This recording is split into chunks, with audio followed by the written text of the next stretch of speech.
Qué precioso tiempo de alabanza. ¿Lo habéis disfrutado? A pesar del calor, a pesar del sudor, a pesar de la sed. Eso es lo que hay que hacer. Vamos a darle la bienvenida a Saulo y Marisa. Un aplauso para ellos.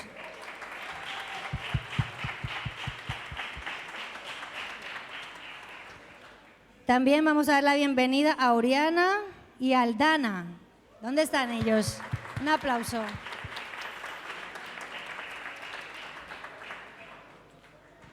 Pues sean todos bienvenidos, los que estáis aquí, los que estáis en las redes.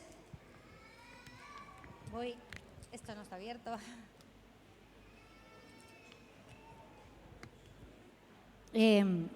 Hoy no tenemos a nuestros pastores aquí. Han sido invitados a la iglesia de Catarroja y han asistido con su familia, así que ya nos verán por ahí en las redes.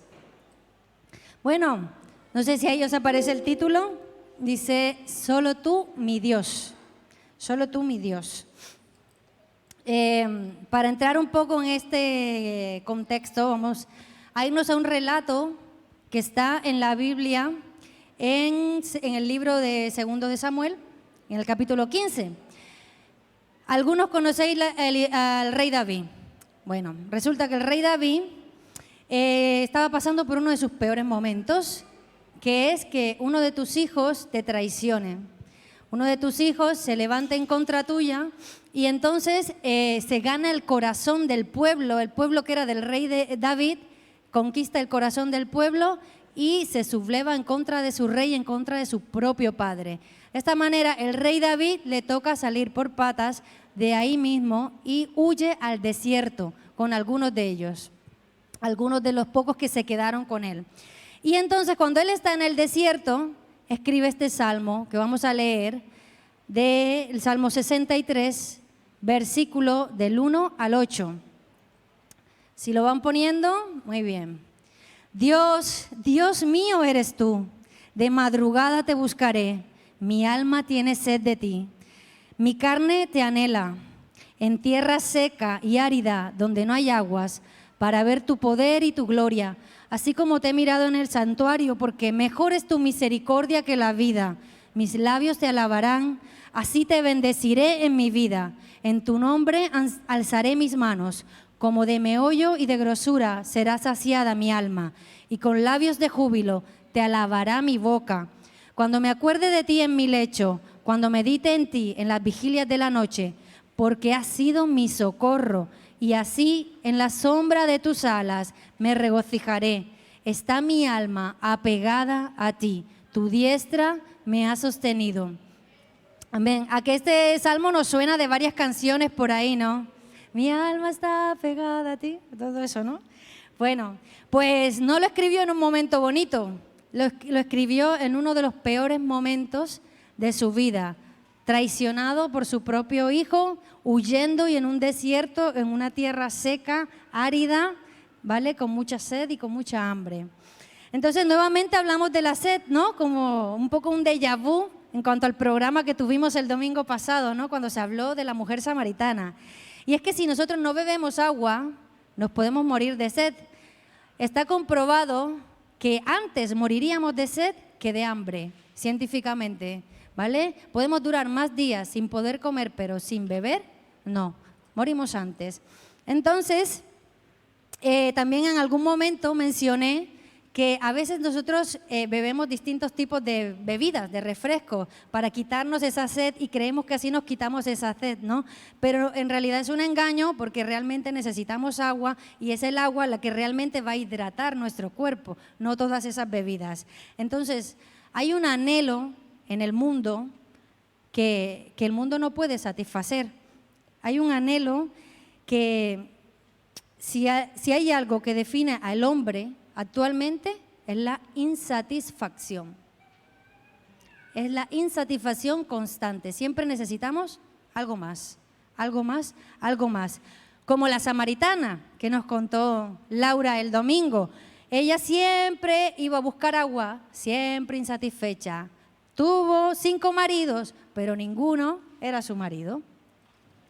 Entonces, hay una gran diferencia entre las personas que tienen a Dios y las personas que realmente conocen a Dios. Y lo vamos a ir viendo a lo largo de este salmo, empezando con el primer versículo que dice: Dios, Dios mío, eres tú.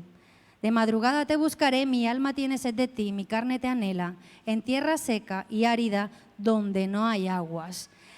Aquí es muy importante un detalle que tenemos que tener en cuenta, porque David primero dice Dios. En el hebreo se refiere a Elohim, el Dios supremo, el Dios todopoderoso, el Dios que lo ha hecho todo, lo reconoce, pero después dice Dios mío, Dios mío. Aquí conoce a quién está hablando él. Él sabe de quién está hablando, no solo de ese Dios lejano del que yo sé que hace tantas cosas, sino de que ese Dios es mi Dios y es mi papá, ¿verdad? Amén. Entonces, el Dios de David es el Dios de él en el sentido más fundamental para su vida. Dios mío, porque le conozco, porque no solamente he escuchado cosas de él, también tiene un corazón rendido al señorío de Dios. David tiene un corazón rendido. Esa es la diferencia de tener a Dios y de conocer a Dios. Entonces, la persona que tiene a Dios y la persona que conoce a Dios tiene la misma cosa en la mente, en la cabeza. Saben las mismas cosas, ¿vale? Pero la diferencia empieza a aparecer aquí adentro, en el corazón. Empieza a aparecer ahí en un corazón, porque entonces luego en la voluntad vemos cómo se manifiesta en hechos lo que ya se trabajó aquí dentro. ¿Me vais siguiendo? Amén. ¿Vale? Entonces, uno de esos hechos, por ejemplo, cuando él dice, de madrugada te buscaré. No os estoy mandando a orar de madrugada, eso es algo que nace, ¿vale? En cada uno, pero el sentido de la palabra madrugada aquí no solamente es de mañana, el sentido que también se le da es de prioridad, inmediatez, desesperación, lo deseo, lo anhelo, lo quiero. Eso quiere decir, de madrugada te buscaré y permaneceré buscándote, no voy a dejar de buscarte nunca, porque te necesito, porque no puedo respirar. Ese es el sentido de esa palabra que David da ahí en ese momento, ¿vale? Entonces, cuando mi alma tiene sed de Dios, tiene hambre de Dios, es muy diferente a cuando mi alma tiene sed de las cosas que Dios me puede dar, de las cosas que puedo alcanzar en la iglesia, por ejemplo, ¿no? David estaba en el desierto, no tenía nada. Y vemos que cuando escribe este salmo no pide nada más que la compañía de Dios. ¿De qué tienes sed tú cuando estás con Dios? ¿Has pensado, no me lo tienes que decir, has pensado en un momento, de qué tienes sed en esos momentos cuando estás con Él? ¿De su compañía, de su presencia, de su paternidad, de su abrazo, de solo estar ahí en silencio con Él? ¿De qué tienes sed cuando estás con Él? Vamos a leer en Juan, capítulo 6, del versículo 27, ¿vale? Porque aquí Jesús habla de unas personas que parecía que tenían sed de Jesús, pero Jesús se los caló ahí enseguida y les dice, en el versículo 26, a partir del versículo 26, respondió Jesús y les dijo, de cierto os digo, que me buscáis, no porque habéis visto las señales, sino porque comisteis el pan y os saciasteis. Versículo 27, trabajad no por la comida que perece, sino por la comida que a vida eterna permanece, la cual el Hijo del Hombre os dará, porque a este señaló Dios el Padre. Y luego nos vamos al versículo 33, que dice, porque el pan de Dios es aquel que descendió del cielo y da vida al mundo. Y el versículo 35, el ya más conmovedor, dice, Jesús les dijo, yo soy el pan de vida, el que a mí viene nunca tendrá hambre y el que en mí cree no tendrá jamás sed.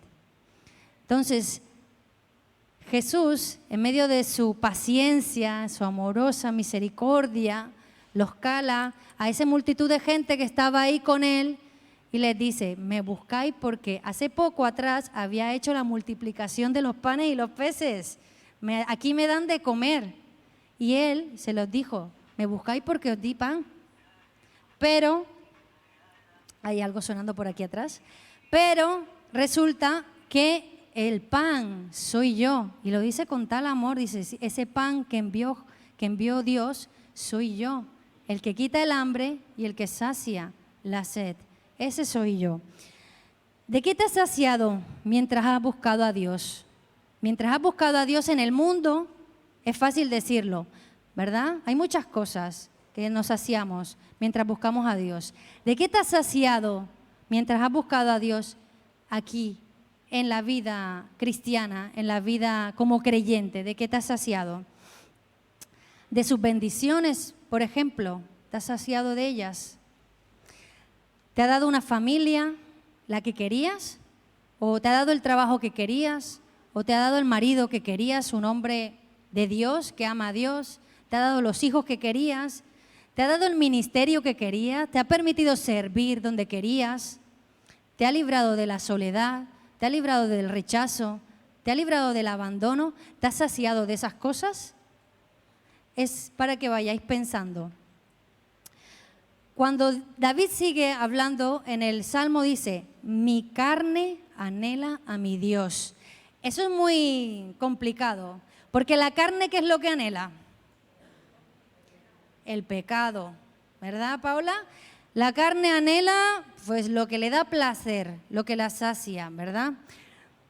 Es una contradicción, parece una contradicción que David diga eso.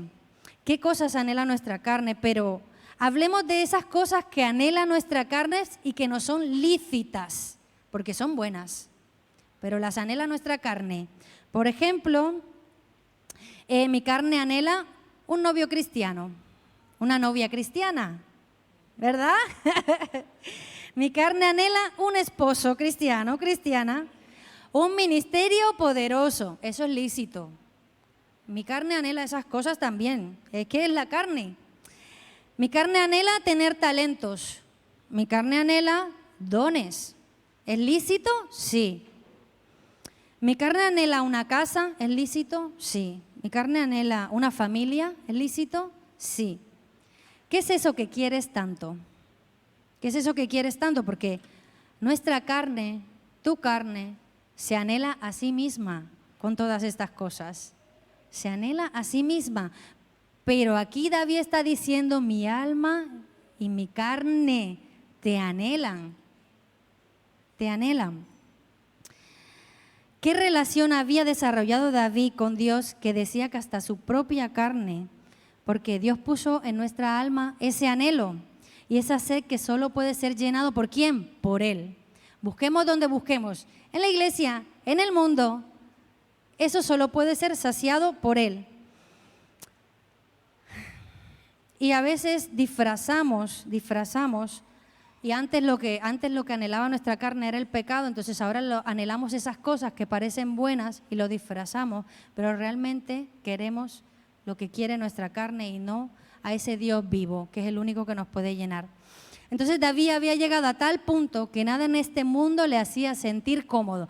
Recordar que David tenía un palacio, tenía riquezas, tenía mujeres, tenía sabiduría, tenía todo, ¿vale? Él no solamente había descubierto ese Dios escribiendo ese salmo allá en el desierto, ya él tenía esa relación con Dios.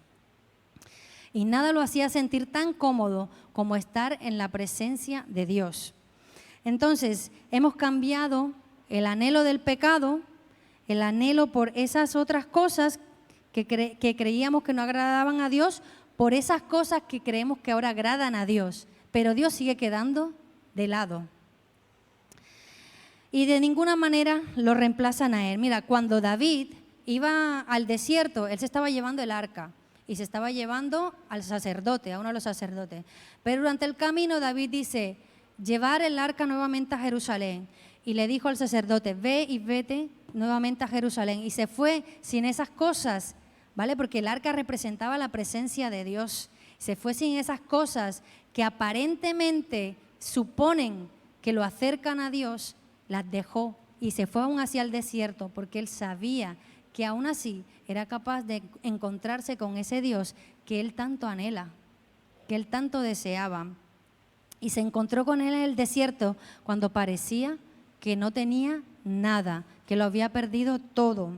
Entonces, ese es nuestro querido David que está hablando ahí.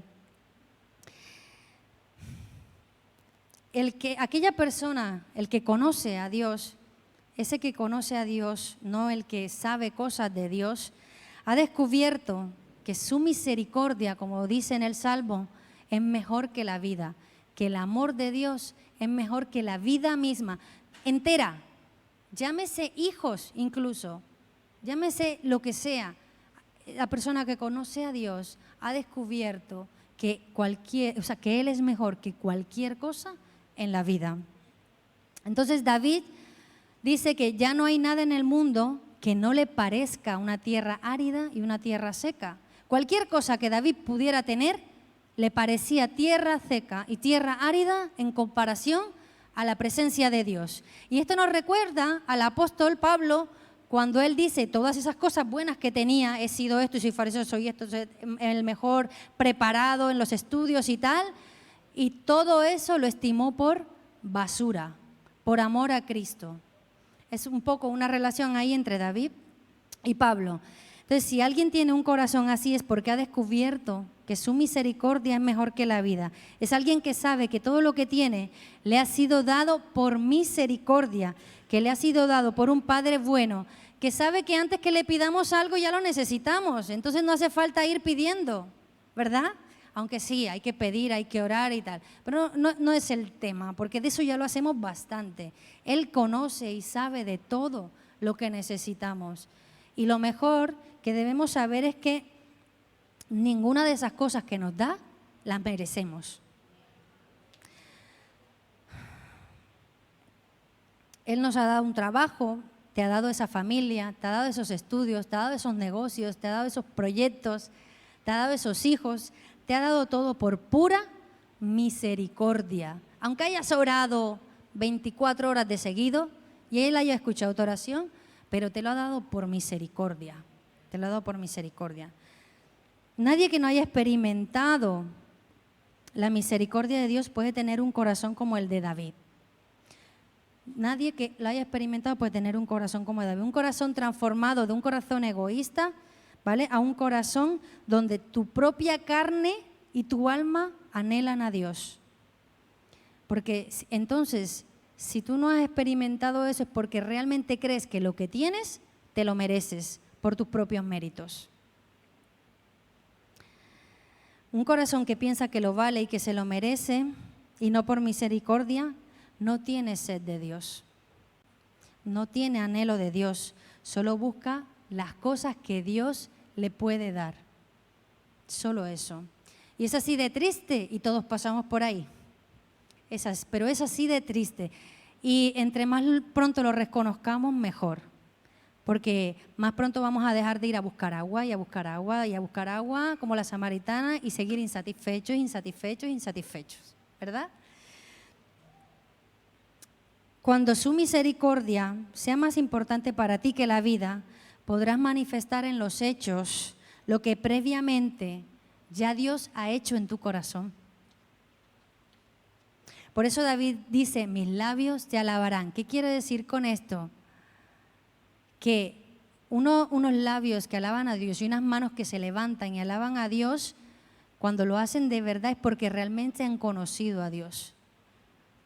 ¿Vale? Para alabar a Dios y adorarlo realmente hay que conocerlo. Tú estás levantando una adoración a alguien a quien tú conoces, alguien con quien tú convives a diario, cada momento, alguien que sabes cómo es, sabes que no abandona, sabes que permanece, sabes que es fiel y que lo has experimentado cada día. Y cuando estás ahí alabando, eso está brotando de tu corazón, porque es tan real, más real que la vida misma. Es más real. David continúa diciendo, como de meollo de grosura será saciada mi alma. Meollo de grosura se refiere a esa parte del cordero que era la mejor parte del cordero, cuando preparaban el cordero y hacían los sacrificios y todo eso. Esa era la mejor parte, la que más saciaba, ¿no? O sea, con lo mejor del cordero. Entonces, ¿qué pasa entonces? ¿Qué pasa entonces cuando llega ese momento que yo le conozco y Él me sacia? Dice, como de meollo, como de la mejor parte del cordero voy a ser saciada. Pues que el desierto me va a saber a rico. La soltería me va a saber a rico. Aunque pase por ahí, me va a saber bien. Me va a saber bien el que me dificulte llegar a fin de mes. Sí, se pasa complicado, pero como Él me ha saciado, eso no me tumba. O incluso la abundancia, tampoco, ¿verdad? Entonces, además, porque sabemos y hemos experimentado que todo lo puedo en Cristo que me fortalece. Todo lo puedo en Cristo que me fortalece. Y esto pasa porque por fin tu alma está saciada de lo que nunca encontraste en el mundo, de lo que nunca encontraste en la iglesia, sino que por fin tu alma se ha saciado de la verdadera fuente, del único Dios vivo, del único Dios vivo.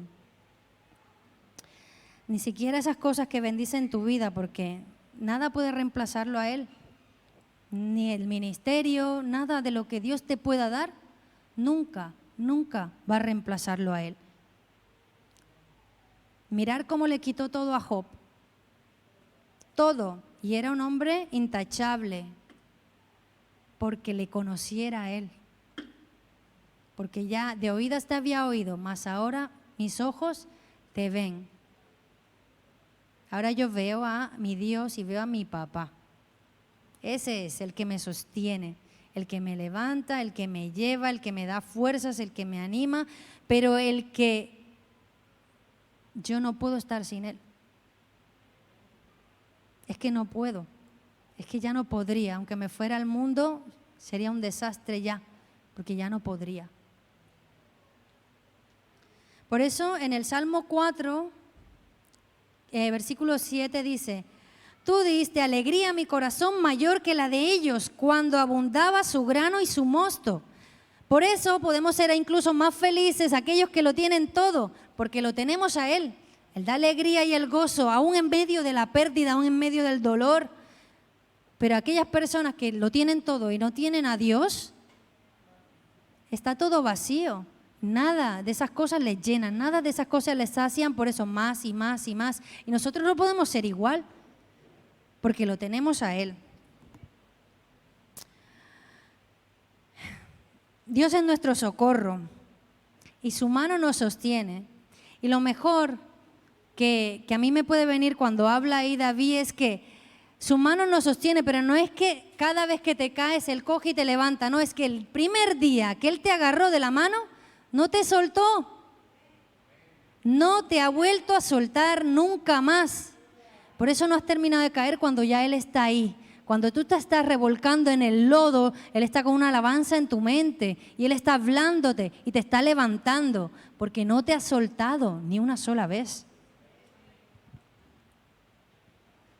Ese levantar mis manos, que dice David, es la señal de dependencia de mi alma. Por eso, jóvenes, no tengáis vergüenza de alabar a Dios, porque cuando una señal tan básica de levantar las manos a Él, es que le estoy diciendo, dependo de ti, dependo de ti, dependo de ti, cada día dependo de ti, dependo de ti. Ayúdame, Señor, dependo de ti para vivir. Mi alma está apegada a ti, Señor. ¿Qué sería de mí sin ti? Y una cosa importante, cuando David está finalizando el Salmo, que no lo leía y dice, cuando David vuelva al trono, dice que se alegrará en Dios. El motivo debe ser ¿quién? Dios. Es decir, nosotros cuando nos deleitamos en Él, su palabra dice que Él nos dará cosas por añadidura, pero siempre que el motivo durante ese proceso haya sido Él. Siempre tiene que haber sido Él, porque entonces las bendiciones luego se convertirán en esa satisfacción momentánea, luego querremos más. Por eso David dice que se alegrará en Dios, porque todo lo que él tiene es como un desierto árido, no vale tanto como realmente vale la presencia de Dios en su vida, como realmente vale Dios para él. Vivimos en un mundo que se muere de sed, ¿verdad? Cada vez lo vemos más y más en las calles, en las noticias, anuncian próximas pandemias. Ya ha habido un rompimiento en la iglesia con esta última que hubo. ¿Y de qué tienes sed después de eso? ¿Y qué anhela tu corazón? Y si hubiera otra pandemia de esa, ¿quién va a ser tu socorro? ¿Quién va a ser tu ayuda? ¿Quién te va a sostener si lo perdemos todo? El sistema de este mundo es una tierra seca, es una tierra árida. Incluso a veces ese sistema lo metemos en la iglesia. Sistema seco, un sistema religioso, un sistema árido, que enferma, es una agua que enferma y es un agua que mata, porque no te va a dejar ahí solo. Si te sigues tomando esa agua podrida, en algún momento algo va a pasar, te vas a enfermar o lo peor del mundo. Entonces, sí, como la samaritana hoy, voy a decir a Ruth que puede ir pasando, sí, como la samaritana, ya has probado esos 5 maridos, ya tienes el coche que querías, ya tienes la casa de la playa, por ejemplo, aquí el que la tenga. ¿Quién quiere la casa de la playa? Yo la quiero, bueno, no pasa nada. Si como la samaritana ya tienes el reconocimiento de la gente, ya la gente te puede ver como tú querías. Si como la samaritana ya puedes servir en el ministerio que tú querías servir en la iglesia. Si como la samaritana ya tú muestras la valía, ya has mostrado tu valía, ya has mostrado lo que vales, ya has mostrado el talento, ya tienes ese trabajo que querías, ya tienes a la novia, el novio que querías, el marido que querías. Esas aguas que siempre dan más sed y matan porque te despistan de lo que realmente debes hacer. Hoy tal vez es el día que tú extiendas, que Dios va a extender la mano a ti. Hoy tal vez deberías aprovechar por si es ese último día que te ofrece su diestra para levantarte de tu vida. No hay nada que le pueda dar satisfacción a tu alma. Nada, nada. El hombre solo puede ser satisfecho en Dios y en una relación muy personal. En una relación muy personal. No de oídas, sino que ahora lo veo. No lo que sé, sino que ahora lo conozco. Vamos a hacer una oración. Si queréis, ¿me acompañáis? Oh Dios mío, tú me has visto en el peor momento de mi vida, en mi peor condición, oh Señor. Tú sabes, oh Dios, cómo he intentado autoengañarme muchas veces, oh Dios. Sabes cuántas veces me he esforzado por llegar a ti realmente, conocerte, oh Dios, y he tropezado en el camino, Señor. Tú sabes cuántas veces, oh Dios, tú conoces mi corazón, Señor, y un día sin ti, oh Dios, me satisface más, Señor, que todo lo que pueda darme este mundo, Señor. Hoy te pido, Dios, que esa verdad traspase los corazones, las mentes, Señor, y que sacie nuestra alma, nuestra carne, Señor, que eso sea nuestro mayor anhelo en nuestra vida, cada día de nuestra vida, Señor, porque solo tú, mi Dios, eres el que del que dependo, Señor. Yo dependo de tu amor, yo dependo de tu fidelidad, yo dependo de tu respirar, Señor. Sin ti yo no soy nada, Padre. Sin ti, Señor, yo no soy nada, oh Dios. Gracias, Señor, por tu gran misericordia sobre nuestras vidas, Padre. Gracias por tu palabra, Señor. Gracias, Señor, porque siempre traes esperanza, oh Dios, y nuevas oportunidades, oh Dios. Gracias por cada uno de los que han escuchado hoy, Señor, y la palabra que se ha sembrado, Dios. Y te pido, oh Dios, en el nombre de tu Hijo amado Jesucristo, que tú protejas la semilla, Señor, y la hagas reverdecer, oh Dios, en el nombre de Jesús. Amén. Muchas gracias a todos.